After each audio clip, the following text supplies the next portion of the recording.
Bom dia, bom dia, bom dia, rapaziada do uniforme. Estou trazendo aí para vocês a minha aula Governos Democráticos no Brasil. É uma aula da 900, é a aula 02 do B4, com 3 semanas de duração. Ela possui 13 conceitos históricos e o maior deles é o governo de Jânio Quadros, com 613 símbolos e tempo aproximado de produção historiográfica de 16 minutos e 9 segundos. Agora a gente passa aí para o outro lado, onde eu faço a apresentação do arquétipo e o comentário de cada um dos conceitos históricos. Vamos junto!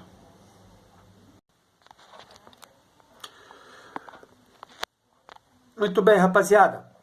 Meu conceito histórico número 1 dessa aula é o governo Dutra.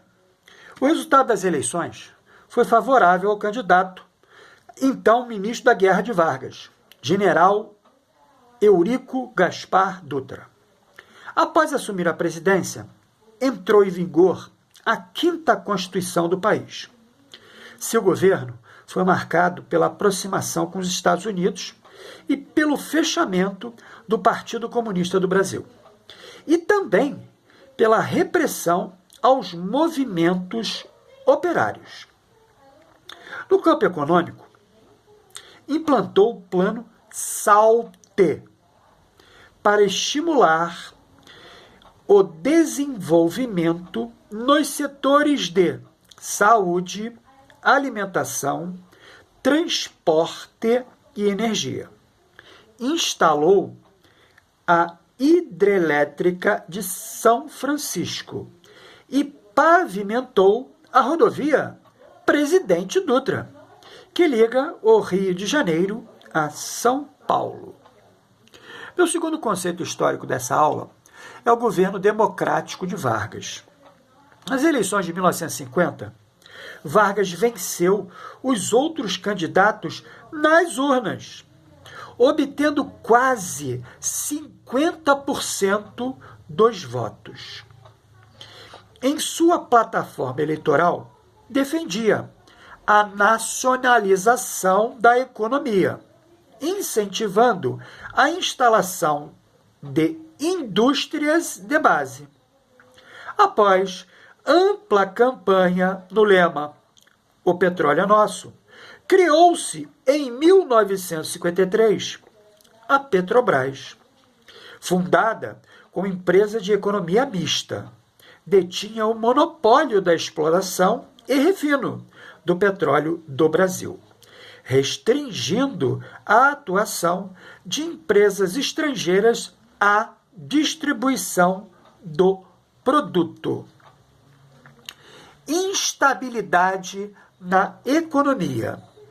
Em 1953, os Estados Unidos da América reduziram os recursos aplicados no Brasil, como represália pela decisão de Vargas em não apoiar a guerra contra os comunistas na Coreia.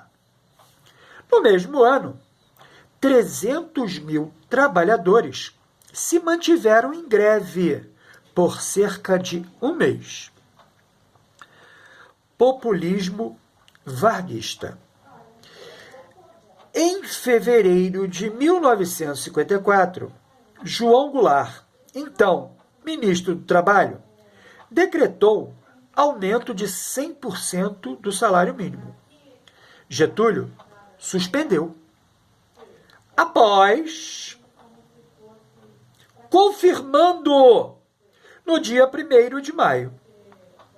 As atitudes atemorizaram as classes dominantes e os militares. A UDN pedia a deposição do presidente, com base em artigos escritos pelo jornalista Carlos Lacerda, no jornal carioca de sua propriedade, chamado A Tribuna da Imprensa. Meu quinto conceito histórico desta aula é o suicídio de Vargas. Em agosto de 1954, aparentemente Sem sua permissão direta, seus assessores tentaram efetuar o assassinato de um de seus opositores, o jornalista e deputado Carlos Lacerda, que somente acabou baleado na perna. Mas Rubens Vaz, o major da aeronáutica que o escoltava, morreu no atentado. Investigações confirmaram ser Gregório Fortunato, chefe da guarda presidencial, ser o mandante do crime. Getúlio reconheceu que a renúncia era a alternativa. Em 24 de agosto de 1954, é anunciado o suicídio do presidente. Com um tiro no peito, deixou uma longa carta, na qual acusou os inimigos da nação de tramarem sua queda e sufocarem sua voz. Meu sexto conceito histórico é a transmissão presidencial. Após a morte, o vice-presidente Café Filho assumiu o governo. Porém, problemas de saúde afastaram-no, sendo assumido pelo presidente da Câmara dos Deputados, Carlos Luz. A eleição presidencial, realizada em 1955, foi vencida por Juscelino Kubitschek. No entanto, a sua posse e do vice João Goulart ficou ameaçada por um golpe da União Democrática Nacional, UDN, que, contando com o apoio do presidente em exercício, Carlos Luz, tentaram evitar a posse. No entanto, o ministro da Guerra, general Henrique Lott, comandando os militares, depuseram Carlos Luz, assumindo em seu lugar o presidente do Senado, Nereu Ramos, que formalizou a posse de J.K. e Goulart em janeiro de 1956. Meu conceito histórico número 7 é o governo J.K. Notabilizou-se pelo tema 50 anos de progresso em 5 de governo. Implementou o plano de metas, visando a rápida industrialização do país.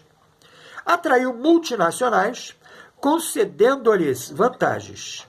No Nordeste, a partir de 1954, as ligas camponesas passaram a denunciar a exploração dos trabalhadores. Por meio da criação da Superintendência para o Desenvolvimento do Nordeste, Sudene, em 1959, tentou equilibrar essas desigualdades, o que não ocorreu, se mantendo a estrutura latifundiária. Construção de Brasília. Idealizada pelo presidente e construída durante seu governo, foi inteiramente planejada pelos arquitetos Lúcio Costa e Oscar Niemeyer. A cidade representava a tentativa de integração nacional.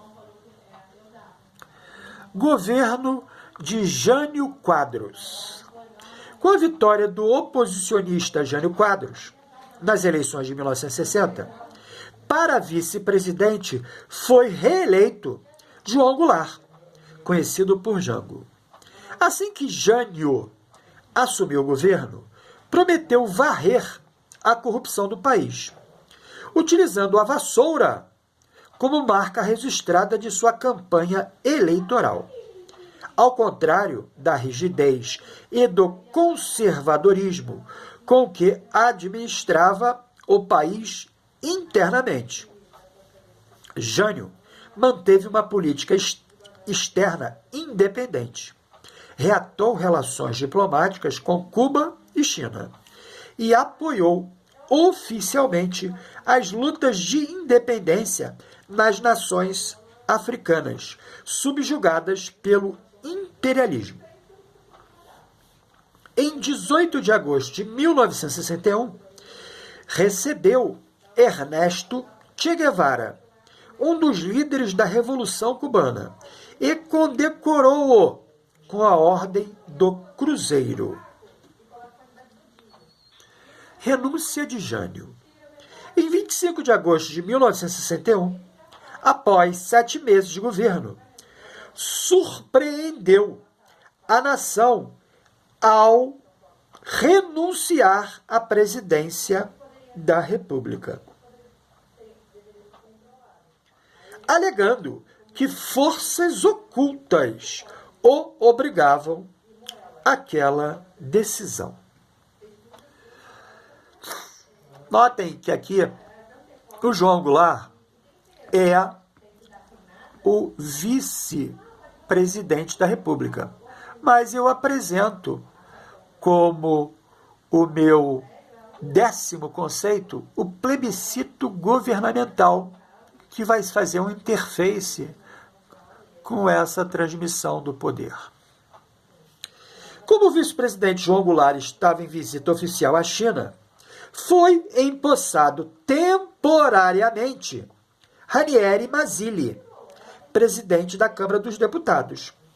Paralelamente, o Congresso Nacional aprovou emenda constitucional que implantava o parlamentarismo no Brasil.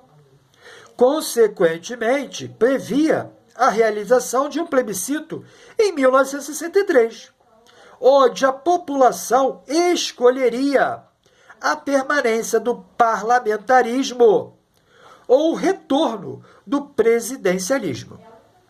Em 6 de janeiro de 1963, foi realizado o plebiscito para a escolha do sistema de governo. 75% da população optou pela volta do país ao sistema presidencialista. Governo de Jango. João Goulart, vice-presidente de Jânio Quadros, somente tomou posse em setembro de 1961. No seu governo, elaborou o Plano Trienal, criou o 13º salário e começou a idealizar reformas de base, que previa a reforma agrária, fiscal, administrativa e educacional, além da bancária e eleitoral. Porém, tais ideias, para os setores conservadores e elitistas da sociedade brasileira, eram consideradas ideias comunistas. Meu último conceito desta aula é: militares derrubam Jango. A vitória do governo em 19 de março de 1964 levou cerca de 500 mil pessoas a participarem da Marcha da Família com Deus, pela liberdade contra este governo.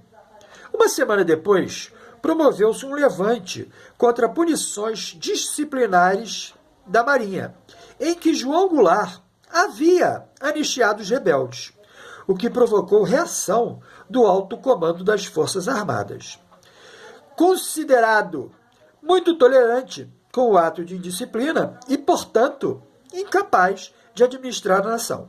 Assim, tomava vulto a articulação para a tomada do poder escolhido pelo povo.